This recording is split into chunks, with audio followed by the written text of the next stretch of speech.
Hello, good morning, students. Today we are going to discuss our chapter number 2 in SS, that is Cultural Heritage of India, in that Traditional Handicraft and Fine Arts. We have very well discussed in our chapter number 1 कि heritage of India जो है वो कितना varied है, prosperous है और उसमें क्या क्या इंक्लूड करता है। तो आज के इस सेशन में हम देखने वाले हैं कि जो कल्चरल हेरिटेज है, जनरली कल्चर का मीनिंग होता है संस्कृति। तो ये जो सांस्कृतिक हेरिटेज है इंडिया का, उसके अंदर ट्रेडिशनल हैंडीक्राफ्ट, कैसे इंडिया के अंदर अलग अलग तरह के क्लोथ्स को वूव किया जाता है, कारपेट का हम हैंडीक्राफ्ट देखने वाले हैं। एंड फाइन आर्ट्स, जैसे कि जो स्कल्पचर होते हैं वो किस तरह से आइडल्स बनाते हैं, यानी मूर्तियाँ बनाते हैं।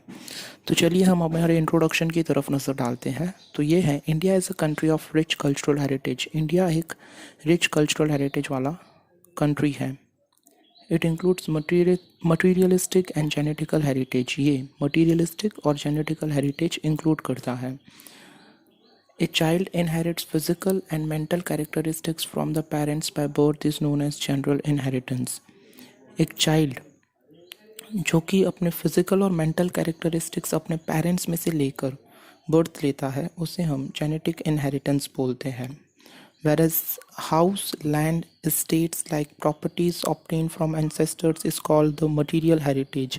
और house property जो हम हमारी आइज से देख सकते हैं यहाँ पे अर्थ पे, वो सब कुछ material heritage है। Similarly, whatever man obtains or creates with his intellect and skill is generally called cultural heritage।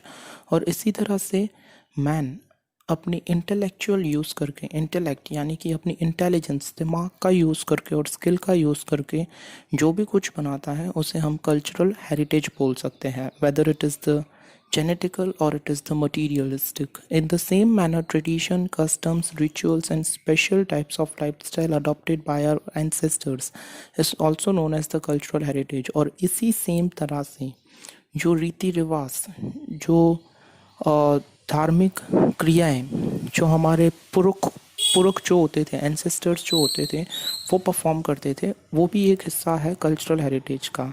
In addition other matters like education, farming, trade, rules and regulations for daily life, festivals, entertainment, art and handicrafts, belief and skills are also included in the cultural heritage. और इसके अलावा अगर हम देखें तो education, farming, trade, rules etcetera, जो भी daily life के हमारे फेस्टिवल्स होते थे, एंटरटेनमेंट यानी कि मनोरंजन, art, handicraft, belief and skill, वो सब कुछ इंक्लूड करता है कल्चरल हेरिटेज में।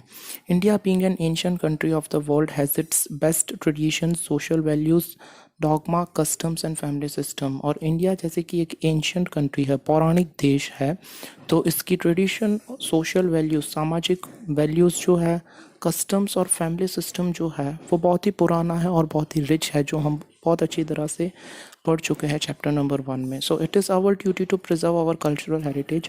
तो ये हमारी ड्यूटी होती है, हम अपने कल्चरल हेरिटेज को प्रिजर्व करके रखें। There are references of 64 arts in our ancient literature. हमारा जो एंशिएंट लिटरेचर है उसके अंदर 64 आर्ट्स का रेफरेंस दिया हुआ है। यानी कि हम देख सकते हैं कि एक आर्ट फॉर्म जब इतना डीप होता है और इतना रिच होता है, तो 64 आर्ट फॉर्म्स कितने डीप होंगे और रिच होंगे, जो हम इस चैप्टर में देखने वाले हैं। और कौन से 64 आर्ट फॉर्म्स जो है वो उसका रेफरेंस दिया हुआ है, तो they are the handicraft. Next one is workmanship यानी कि skills, kasab, art, drawing, music, dramatic art and dance etcetera. ये सभी जो है कुछ हमें यहाँ पे आर्ट फॉर्म्स दिए हुए, बट इससे भी बहुत ज़्यादा जो है वो एंशियंट बुक्स जो है, हमारी पौराणिक बुक्स जो हैं, उन सब में इनका जिक्र किया हुआ है। और ancient currencies were also valuables. और हमारी जो एंशियंट करेंसीज हुआ करती थी, कॉइन्स होते थे, वो भी बहुत वैल्यूएबल होती थी। Prosperity of India was main attraction for visitors to attack India. तो जब हमने 9th स्टैंडर्ड में डिस्कस किया था कि ब्रिटिशर्स और बहुत सारी ऐसी यूरोपियन कॉलोनीज़ थी जो इंडिया में आकर सेटल हुई थी, तो उनका मेन अट्रैक्शन का जो रीज़न था वो इंडिया की प्रॉस्पेरिटी थी।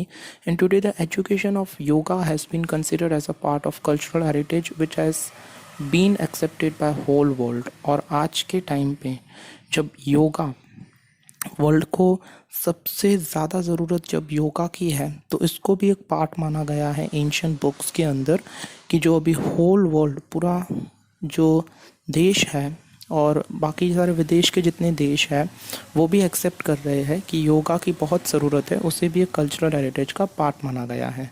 And consequently 21 June celebrated as the world yoga day in the whole world. और पूरे विश्व में इस दिन को 21 जून को वर्ल्ड योगा डे के नाम से सेलिब्रेट किया जाता है।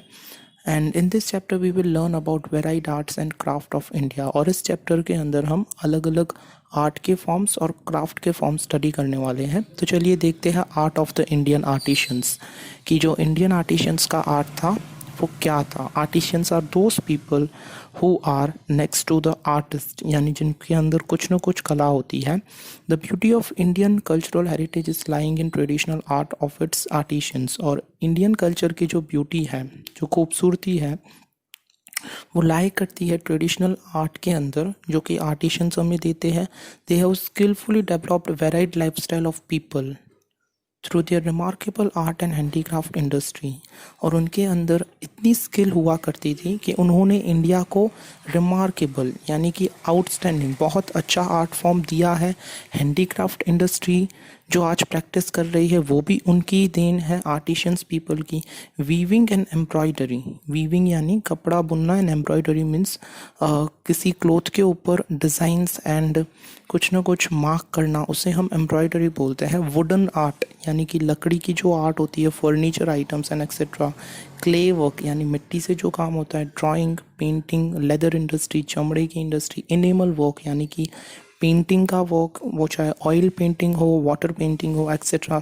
स्कल्पचर जो मूर्तियाँ बनाते हैं वो पीपल। आर्किटेक्चर, अकीक work, diamond related artistic workmanship and knitting work have their unique identity in India. तो ये जितने आर्ट फॉर्म्स हमने यहाँ पे देखे हैं और क्राफ्ट फॉर्म हमने जो देखे हैं, उनकी रिमार्केबल यानी कि इतनी अच्छी इमेज है इंडिया के अंदर कि ये सिर्फ हमें इसी देश के अंदर देखने के लिए मिलता है।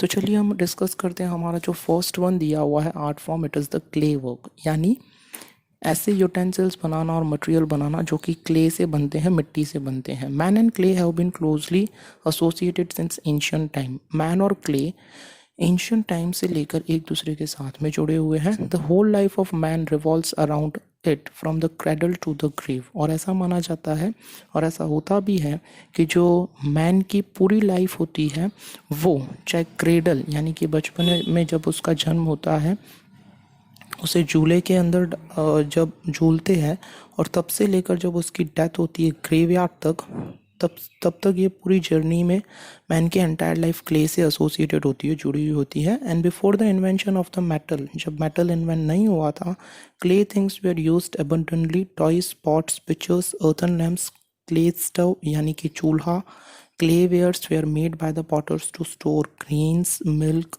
घी, कर्ड एंड बटर मिल्क। और जब मेटल का इन्वेंशन नहीं हुआ था तो ये जितने हमने थिंग्स डिस्कस की है, चाहे वो टॉयज़ हो, चाहे यूटेंसिल्स हो, बर्तन हो, चूल्हा हो, जितनी भी सब कुछ ग्रेन स्टोर करने के वेसल्स होते थे, यूटेंसिल्स होते थे, वो सब कुछ क्ले से बनाए जाते थे। Maximum kitchen wares were made up of the clay. और किचन के जितने मटेरियल्स होते थे वो सब क्ले से बनाए जाते थे। The walls of the houses, that means the कोबास huts were plastered by the paste of the cow dung and clay. और हाउसेस की जो वॉल्स होती थी उन्हें भी सीमेंट की जगह पे क्ले से प्लास्टर किया जाता था। And we got many clay utensils of red colour that belong to the Lothal, Mohenjodaro and Harappa culture of the ancient time. और हमें ऐसे बहुत सारे रेड कलर के वेसल्स मिले हैं जो क्ले से बने हुए हो इंडिया की हेरिटेज साइट पे से, जो कि लोथल, मोहेंजोदारो एंड हड़प्पन सिविलाइजेशन से बिलोंग करते थे। Potter's wheel is considered to be the best device for clay work in ancient India. जो पॉटर व्हील होता था उसे एक सबसे बेस्ट डिवाइस माना जाता है क्ले वर्क का एंशिएंट इंडिया के अंदर। In present time also we can see garba picture having holes containing earthen lamp inside in Navratri. और हमें आज के टाइम पे भी यानी कि प्रेजेंट में भी क्ले का जो पॉट बनाया हुआ होता है, जो नवरात्रि के अंदर जनरली हम कैरी करते हैं हेड के ऊपर, उसके अंदर लैम्प होता है एंड छोटे होल्स होते हैं, उसका बहुत ज़्यादा इंपॉर्टेंस है। India was famous for producing the baked utensils of baked clay as well as unbaked clay terracotta since ancient time। और इंडिया जो कि बहुत फेमस हुआ करता था बेक्ड क्ले में से, यानी कि सेकी हुई मिट्टी में से जो वेसल्स बनाता था, या और आधी सेकी हुई मिट्टी में से जो वेसल्स बनाता था, जैसे टेराकोटा बोला जाता है, तो वो तब से लेकर फेमस है। This is known by seeing remains of the old and handmade clay utensils found from Nagarjun Kond in south India and Langhnaj in Mehsana district. Clay utensils के जो रिमेन्स हमें साउथ इंडिया में से मिलते हैं और मेहसाना डिस्ट्रिक्ट जो लागनच में से हमें मिले हुए हैं, इससे देख के ये पता चलता है कि एंशियंट पीपल जो थे वो क्ले का यूज़ किस तरह से करते थे। और next topic is art of the weaving, यानी कि बुनाई का आर्ट कैसे होता था वो हम डिस्कस करेंगे। The art of making long threads using small pieces of cotton from cotton balls swap and joining them together is called the art of spinning। ये कला जो होती थी, जो बड़ी बड़ी थ्रेड्स बनाई जाती थी छोटे पीस में से, यानी कि कॉटन या कॉटन के बॉल्स में से उन छोटी थ्रेड्स को ज्वाइन करके एक बड़ी थ्रेड बनाना, ये एक आर्ट फॉर्म होता था अपने आप में। और इसी को ज्वाइन करके इसे आर्ट ऑफ स्पिनिंग बोला जाता था, यानी कि इसमें से कपड़ा बनाना।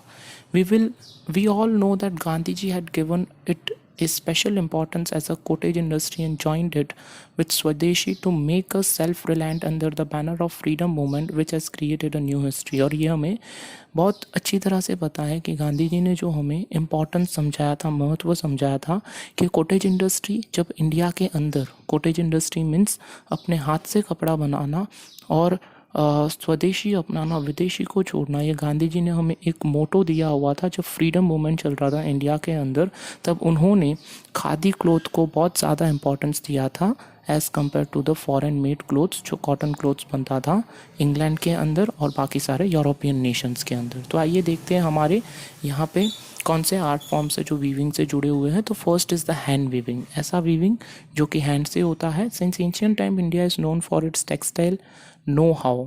एंशियंट टाइम से लेकर इंडिया को एक टेक्सटाइल हब माना जाता है, क्योंकि यहाँ पे जितना क्लॉथ मैन्युफैक्चर होता है शायद ही वर्ल्ड में किसी कंट्री के अंदर होता हो।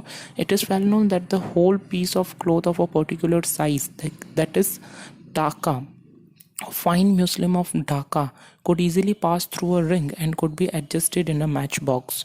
और ये बहुत अच्छी तरह से यहाँ पे किया जाता है कि जो पूरा पीस होता है कॉटन क्लॉथ का, पर्टिकुलरली जिसे धाका बोला जाता है, या फिर फाइन म्यूसलिन हो ढाका की, जो बांग्लादेश की कैपिटल सिटी है, वो इजीली पास हो जाता है एक रिंग में से, क्योंकि इतना मुलायम कपड़ा होता है। And could be adjusted in a match box, और उसे अगर मैच बॉक्स की छोटी सी साइज़ में भी हम अरेंज करते हैं तो भी हो जाता है। मोरोवर कार्पेट, गालीचा of several regions, knitting work of attires and artistry etcetera occupied a prominent place.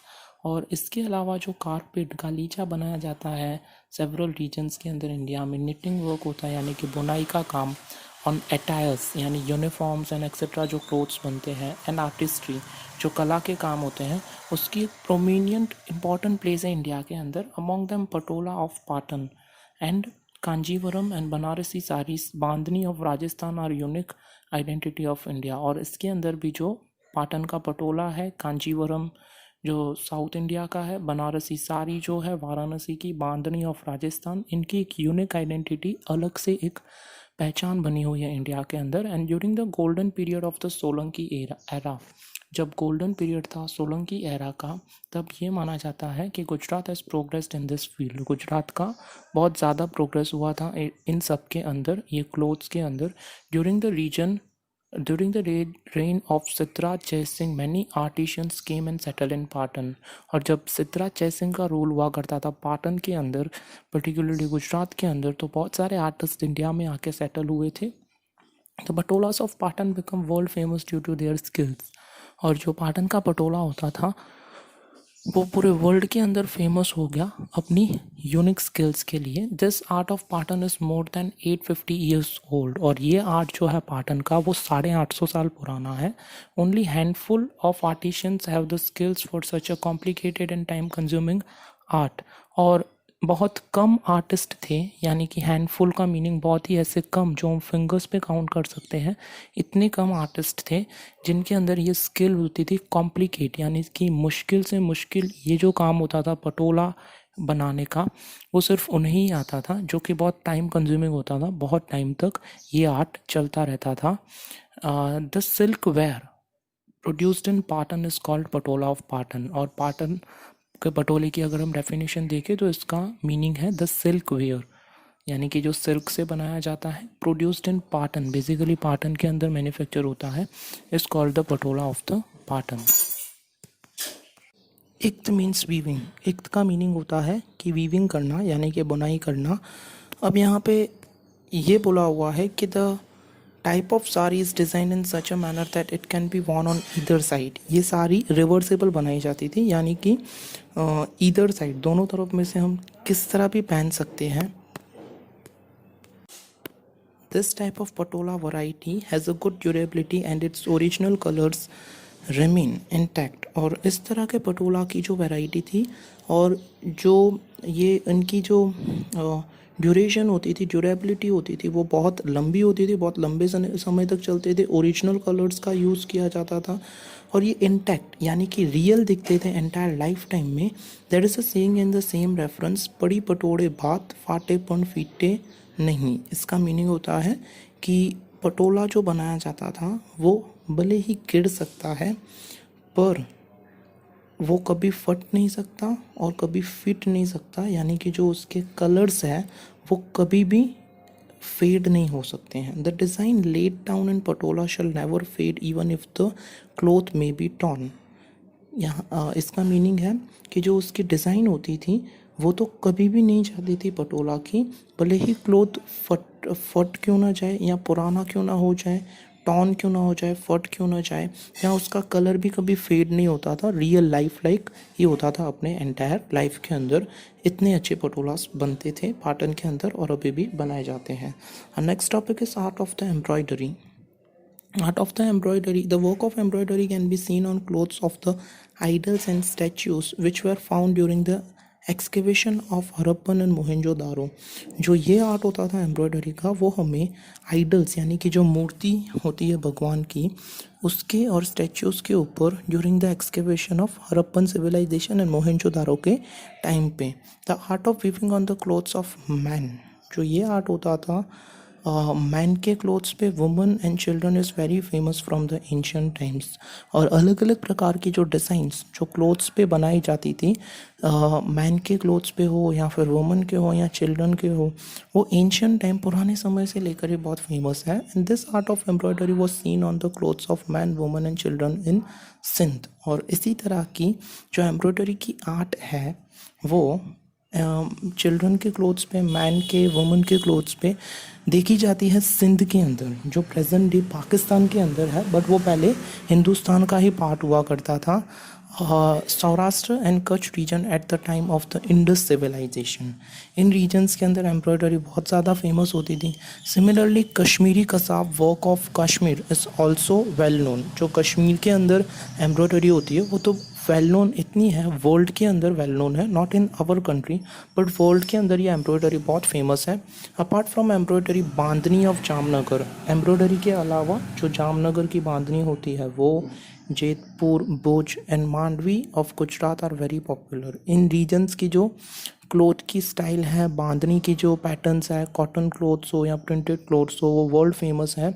The traditional style of bandhani with all its luster and due to the beautiful designs of elephant puppet dice and picture is very popular today। और बांधनी cloth उसे बोला जाता है जो कि lustre, यानी कि smooth, and उसकी ब्यूटीफुल डिज़ाइंस जो क्लोथ के ऊपर कार्व की जाती है, एलिफेंट की पिक्चर बनाई जाती है, या पपेट जो कि कठपुतली होती है वो, या डाइस की, एंड पिक्चर, बहुत से अलग अलग डिज़ाइंस भी बनाई जाती हैं इन क्लोथ्स के ऊपर। That is why these clothes are name as the bandhani clothes. Cottage industry was taken over by the woman of Kutch and Saurashtra regions of India. और कोटेज इंडस्ट्री को अंडरटेक कर लिया, यानी कि ले लिया गया। जो कच्छ की एंड सौराष्ट्र की वुमन है वो आज भी घर पे ये इंडस्ट्री को चलाती है। दैट इज़ हम गृह उद्योग बोल सकते हैं इनको। The traditional art of embroidery, torans, chakda, pillow cover, bed sheets, शाक, totaliya, clothes like kediya is well known even today. और ये जो पुरानी आर्ट है एम्ब्रॉयडरी की, तोरण बनाने की, पिलो कवर, बेड शीट और etcetera kinds of the Kedia जो कि यूज़ होता है नवरात्रि के अंदर, वो आज भी फेमस है, not only in Gujarat but entire India के अंदर, एंटायर वर्ल्ड के कुछ पार्ट्स के अंदर फेमस है। Embroidery work is also carried on quilt and shawls with different designs. Embroidery work quilt पे और अलग अलग शॉल्स पे भी बनाया जाता है, जो आज भी फेमस है वर्ल्ड के अंदर। Embroidery work of Jat community of Banni area of Kutch is unique in itself. और जो जाट कम्युनिटी का एम्ब्रॉयडरी स्ट्रक्चर है जो कच्छ के अंदर है, बेसिकली बन्नी एरिया के, उनकी सबसे यूनिक आर्ट है, यानी कि बहुत अलग आर्ट फॉर्म है इनका। Let us see our next topic, it is the leather industry, यानी चमड़े की industry. Skin of dead animals was used for various purposes in ancient India. Ancient India के अंदर लेदर इंडस्ट्री जब चलती थी तो उनके अंदर डेड एनिमल्स, यानी कि मरे हुए जो एनिमल्स होते थे, उनकी स्किन से लेदर बनाया जाता था। After the death of animal it's skin was process it's in a traditional manner. जब डेथ हो जाती थी एनिमल की तो उसकी स्किन को प्रोसेस किया जाता था एक ट्रेडिशनल मैनर से, पुरानी मेथड से। Leather was prominently used for making mashak, a leather bag for fetching water. और मशक जो कि एक पानी स्टोर करने के लिए यूज़ होती थी, जिसे लेदर बैग बोला जाता है, वो भी इन्हीं मटेरियल से बनाई जाती थी। एंड कोस, ड्रम, ढोलक, tabla and the bellows used by the blacksmith and various types of footwear, leather belts to tie animals, etc.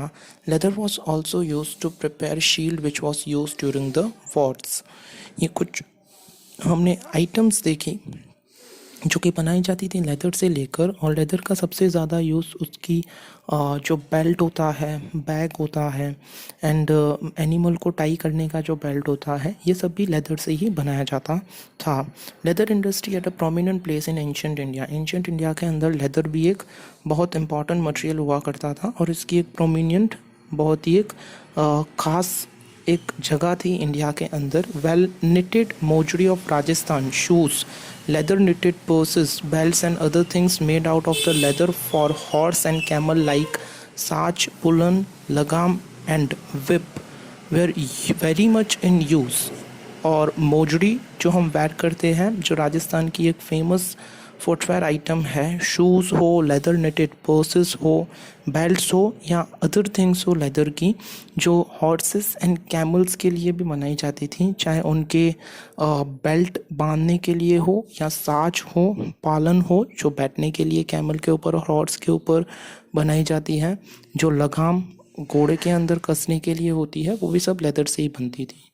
तो चलिए देखते हैं हमारा next topic, that is the diamond, यानी कि हीरा का जो उद्योग था, डायमंड की जो इंडस्ट्री थी, बीड वर्क जो एम्ब्रॉयडरी के अंदर यूज़ होते हैं beads, and the animal work जो कलर का वर्क है, वो कैसे है इसके अंदर। India has 7,517 kilometre long coast line surrounded all three directions, east, west and south. India का जो 7,517 किलोमीटर्स का जो बड़ा कोस्ट लाइन है, यानी कि जो ओशन से सराउंडेड ये पूरा एरिया है, थ्री डायरेक्शंस में, दैट इज़ ईस्ट में, वेस्ट में और साउथ के अंदर। So diamonds and beads are available in plenty. और इसी की रीज़न से ये पूरा जो लंबा कोस्ट लाइन है, वहाँ पे रॉ डायमंड अवेलेबल होता है। And there has been a wide use of the gems and diamonds since ancient times. और एंशिएंट टाइम्स से लेकर जेम्स एंड डायमंड्स, यानी कि जो कीमती स्टोन्स होते हैं, कलरिंग स्टोन्स, उसे जेम्स बोला जाता है, और डायमंड्स उसका बहुत ही एंशिएंट यूज़ है। और आज इंडिया के जो डायमंड्स हैं वो पूरे एंटायर वर्ल्ड के अंदर फेमस है, चाहे वो अमेरिका हो, चाहे वो थाईलैंड हो, चाहे वो सिंगापुर हो या साउथ अफ्रीका हो, एक्सेट्रा, जो भी कंट्रीज हो। Since ancient times, the trade of diamond and beads was carried out through sea routes with different countries around the sea। और तब से लेकर जो डायमंड का ट्रेड है, यानी कि बिजनेस है, वो सी रूट के थ्रू अलग अलग कंट्रीज से सी के रास्ते से कैरी ऑन किया जाता है। Diamond studded ornaments have been in a great demand in foreign countries since long. Foreign countries के अंदर जो डायमंड के ऑर्नामेंट्स यानी कि ज्वेलरीज होती थी उनका एक बहुत ही अच्छा मार्केट है, और इसी की वजह से इंडिया के जो डायमंड है उनकी बहुत ज़्यादा डिमांड है वर्ल्ड के अंदर।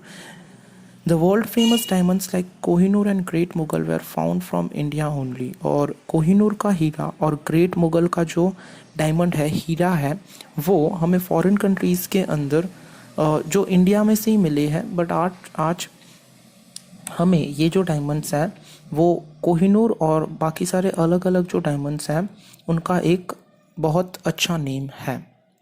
As Indians, the fond of diamond and beaded ornaments, variety is found in great deal। जबकि इंडिया के पीपल जो है वो बहुत ही फॉन्ड होते थे, यानी बहुत शौक होता था उन्हें डायमंड के ऑर्नामेंट्स पहनने का एंड बीडेड ऑर्नामेंट्स का, तो बहुत ज़्यादा वैरायटी हमें देखने के लिए मिलती है।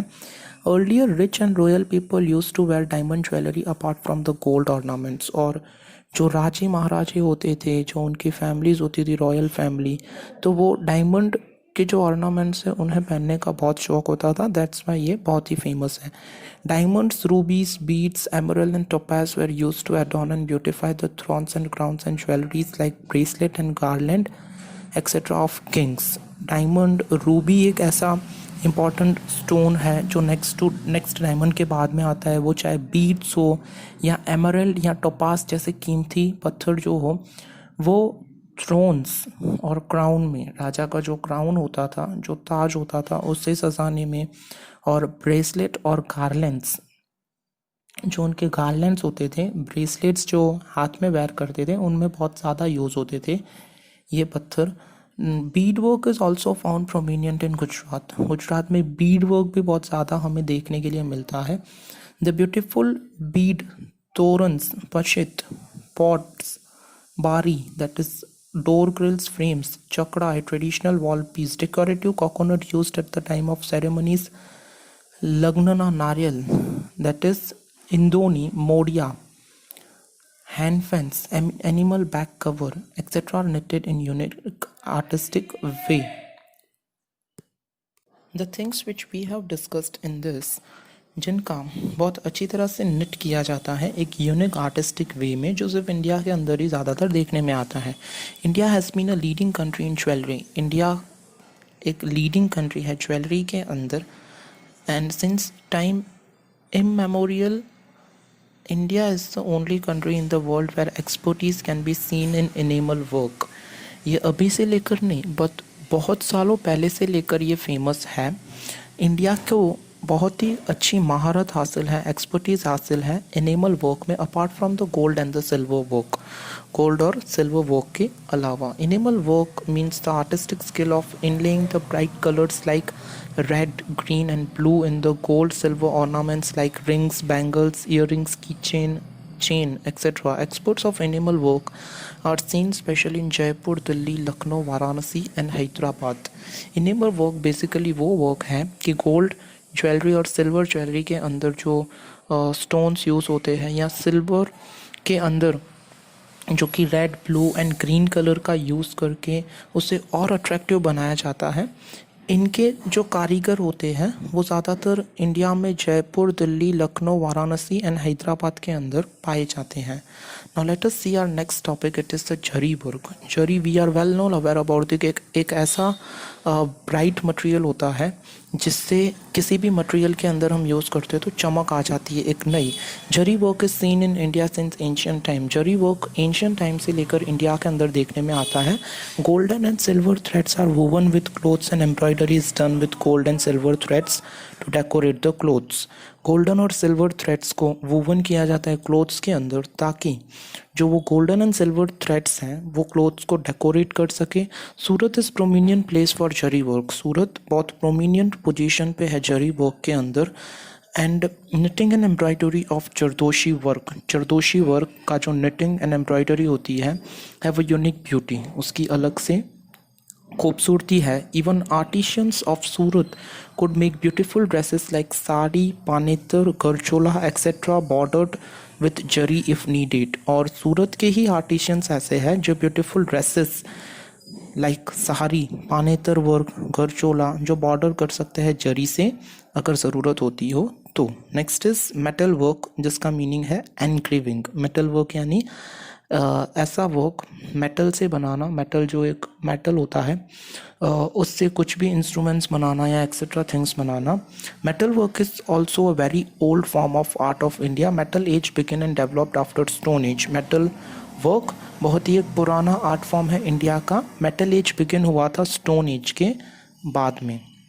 The artisans of Lothal made different weapons like stickle, drill and needle etc. with copper and bronze। जो लोथल के आर्टिशंस होते थे उन्होंने अलग से वेपन्स बनाए थे, हथियार बनाए थे लाइक सिकल, ड्रिल, नीडल जैसे कॉपर और ब्रॉन्ज का यूज़ करके। Moreover they prepared utensils, idols and pots. और उन्होंने यूटेंसिल्स बर्तन, आइडल्स यानी मूर्ति, पॉट यानी कि मटके, वो सब मेटल्स के बनाए थे। Arms and ammunitions for Wars were made up of the metals. और जो हथियार टोटली बनाए जाते हैं वो भी मेटल से ही बनते थे। Gold and silver were used for making ornaments. Copper, brass and bronze were used to make utensils and idols, whereas iron was used to make instruments and the weapons. Gold और silver का use ornaments बनाने में, copper, brass और bronze का use utensils बनाने में यानी बर्तन बनाने में, और आइडल्स जो कि बनाए जाते थे आयरन से, और उसके ही अंदर से आयरन से ही इंस्ट्रूमेंट्स और वेपन्स को बनाया जाता था। Let us see our next art form. It is the wooden art. Man, trees and forest are closely associated with each other. Man, trees और forest दोनों एक दूसरे से closely associated है। Initially wood was used as a firewood, later on for making weapons, constructions of buildings and other construction work। शुरुआत में would का use सिर्फ फायरवुड के तरीके से ही होता था, बट धीरे धीरे उससे वेपन्स, बिल्डिंग्स का कंस्ट्रक्शन और बाकी अलग कंस्ट्रक्शन वर्क भी किया जाने लगा। Gradually wood was used for different purposes like for making idols, toys for children, wooden pillars, windows and doors, small huts on top of the terrace, thrones, chairs and grills. और धीरे धीरे would का use अलग अलग अपने purposes के लिए होने लगा, जैसे मूर्तियाँ बनाना, खिलौने बनाना बच्चों के लिए, वुड के पिलर बनाना, विंडोज़ और डोर्स बनाना, छोटे हट्स बनाना टेरेस के ऊपर, थ्रोन्स यानी कि जो राजे महाराजे के टाइम पे उनका किंगडम होता था, उनकी छोटी सी हट्स होती थी या पैलेस के अंदर यूज़ हुआ जाने लगा, चेयर्स और ग्रिल्स बनाने लगी। In this way wood carving was developed. Wooden furniture like swings and toys of Idar and Sankheda in Gujarat are well known. और इसी तरह से जो वुड का यूज़ होने लगा अपने एक अलग अंदाज के अंदर, जिसमें से स्विंग्स बनाना यानी कि जो पार्क्स के अंदर हमें देखने के लिए मिलती है, और ईडर के और सांखेड़ा गुजरात के दो ऐसे प्लेसेस हैं जिनमें टॉयज़ का, वुडन टॉयज़ का बहुत अलग से इस्तेमाल किया जाता है। Next is inlay work. Inlay work is considered to be an ancient art of the India. Inlay work को एंशियंट इंडिया का आर्ट माना जाता है। Indian kings, emperors, rulers and royal people of that time used to wear ornaments as necklace, bracelet, crown, ring, nose ring, damni, tiko, etc. were studded with precious gems like diamonds, pearls, rubies, etc. Artisans were expert in the work of inlay art. Bikaner area of Rajasthan is more popular for inlay ornaments. तो India के जो king, emperors, राजे महाराजे जो भी होते थे, royal family से जो बिलोंग करते थे, वो ऑर्नामेंट्स पहनते थे, जैसे कि नेकलेस हुआ, ब्रेसलेट हुआ, क्राउन हुआ, ताज हुआ, रिंग या नोज रिंग जो भी पहनते थे वो स्टडेड होते थे प्रीशियस जेम्स से, यानी कि प्रीशियस स्टोन से स्टडेड होते थे, जिनमें इंक्लूड करते थे डायमंड, पर्ल्स और रूबीज। और आर्टिशंस जो कि एक्सपर्ट हुआ करते थे इस इनले वर्क के अंदर, बीकानेर जो राजस्थान का एक एरिया है जो सबसे ज़्यादा पॉपुलर है इनले ऑर्नामेंट्स बनाने के अंदर। Next topic is the akik work. Akik is a kind of a precious stone, meaning that अकीक एक precious stone को बोला जाता है, यानी कि कीमती पत्थर, specially found in valley areas of the river. और ये पत्थर जो होता है वो वैली यानी कि नदी जो होती है उसकी घाटी में पाया जाता है। It is chiefly chalcedonic mixed with silica blue और वाइट स्टोन। और इसको मिक्स किया जाता है चैल्सोडेनिक, सिलिका ब्लू या वाइट स्टोन के साथ में। Carnelian is main stone with semi transparent quality and beautiful red in colour. Carnelian जो एक मेन स्टोन होता है जिसे सेमी ट्रांसपेरेंट क्वालिटी का माना जाता है, यानी कि कुछ हद तक उसके अंदर हम इमेज देख सकते हैं, जो ब्यूटीफुल होता है रेड कलर का। In Gujarat various precious stones are available in big and small size of Rampur and Surat. Gujarat के अंदर बहुत अलग अलग तरह के छोटे बड़े ये पत्थर पाए जाते हैं रानपुर और सूरत एरियाज़ के अंदर. All these stones are sent to Khambhat to mould into various beautiful ornaments with various designs. और इन सभी पत्थरों को खंभात भेजा जाता है ब्यूटीफुल ऑर्नामेंट्स बनाने के लिए, अलग अलग डिज़ाइंस वाले. Beads and garland of stones are prepared by then. और फिर बीड्स एंड गार्लैंड्स बनाए जाते हैं इन स्टोन से लेकर. Our next topic is painting. Of all the arts, painting is the foremost one. सभी आर्ट फॉर्म्स के अंदर पेंटिंग का फर्स्ट नंबर आता है, वो सबसे आगे होता है. Painting is an art which can be express through lines and colours. Painting एक ऐसा आर्ट है जो लाइन्स और कलर्स से एक्सप्रेस किया जाता है. The aim of this art is to express emotions by imitating the animate and inanimate objects of nature through lines and colour.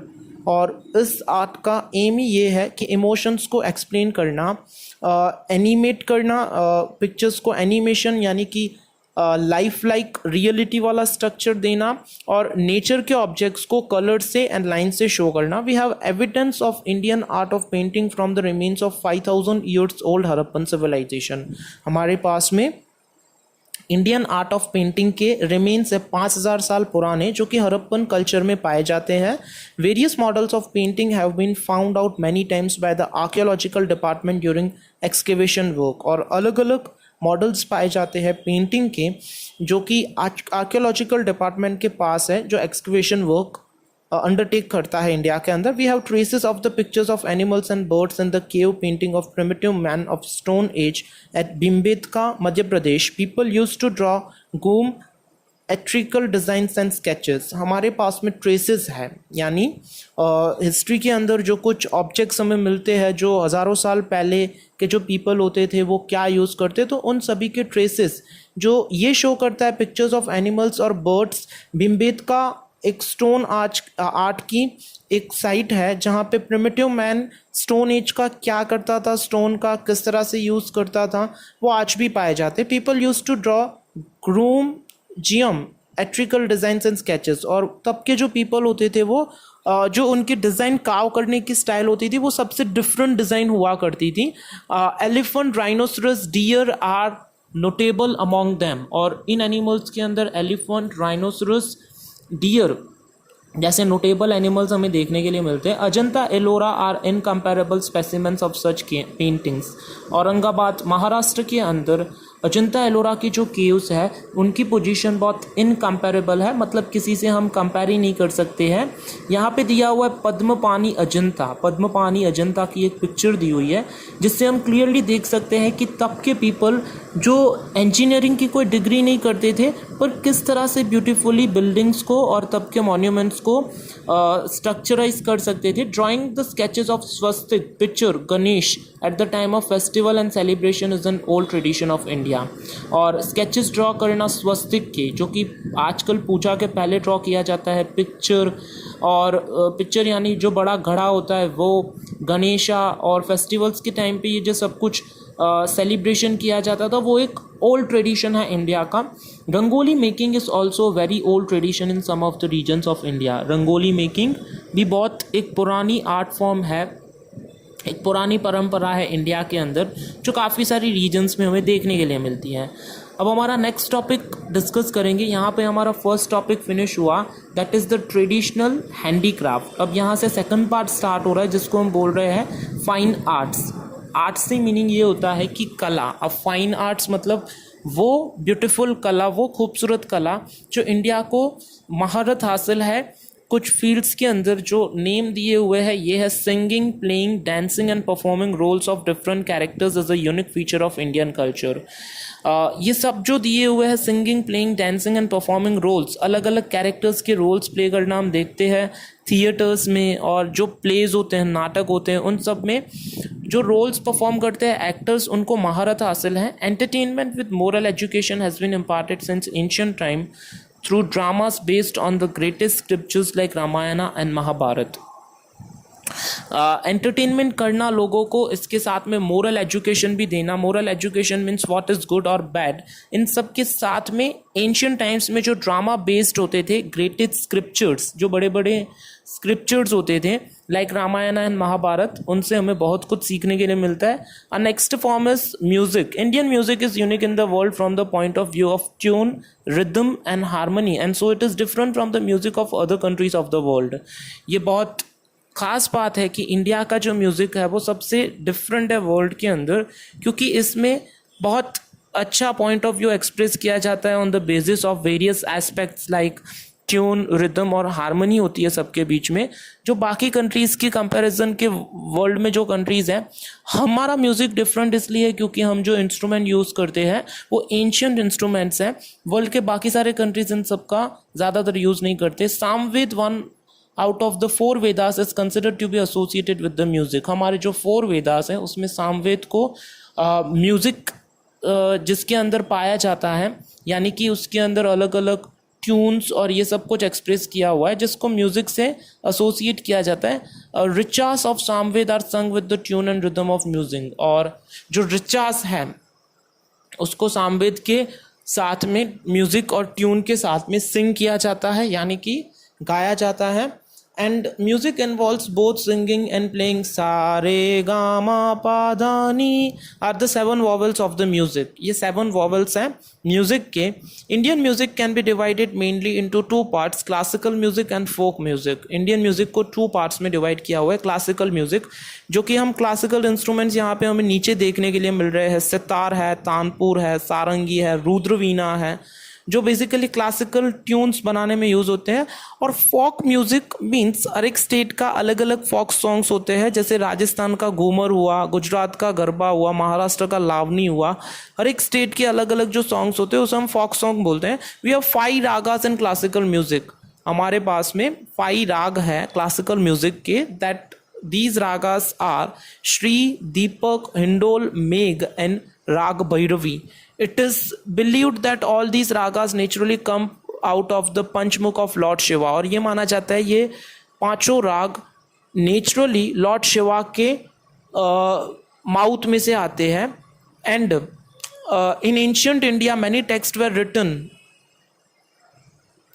on music, out of which the introduction of 3 संगीत मकरंद, संगीत रत्नकार and संगीत Parijat is given below. और ancient India में जो music के ऊपर introduction दिया हुआ है वो 3 पार्ट्स में डिवाइड है, दैट इज संगीत मकरंद, रत्नाकर एंड पारिजात. तो let us discuss about 3 terms.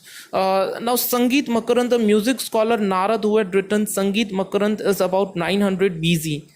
It means कि जो संगीत मकरंद है वो लिखा था म्यूजिक स्कॉलर नारद ने, जो 900 BC से लेकर अब तक माना जाता है. It describes 19 veenas and 101 rhythms which are useful even today. और उन्होंने 19 वीनास और 101 रिदम बनाई है जो आज भी इवन यूजफुल है.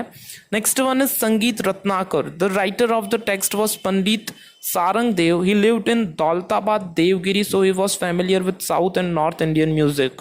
इनके राइटर है पंडित सारंग देव, जो रहते थे दौलताबाद में, और इसी की वजह से वो साउथ और नॉर्थ इंडियन म्यूजिक से वेल अवेयर है. Pandit Vishnu Narayan Bhatkhande considers Sangeet Ratnakar as the most authentic book on music. Sangeet Ratnakar is believed to be unique in understanding all the aspects of the music. और पंडित विष्णु नारायण ने इसको एक authentic यानी कि बहुत अलग बुक बताया हुआ है. और संगीत रत्नाकर को सबसे अलग माना जाता है, यूनिक माना जाता है, क्योंकि उसकी एक यूनिक आइडेंटिटी है अगर हमें म्यूजिक को समझना हो तो. और नेक्स्ट टॉपिक इज संगीत Parijat. Sangeet Parijat is a very important book on music. Sangeet Parijat एक बहुत इंपॉर्टेंट बुक है म्यूजिक की.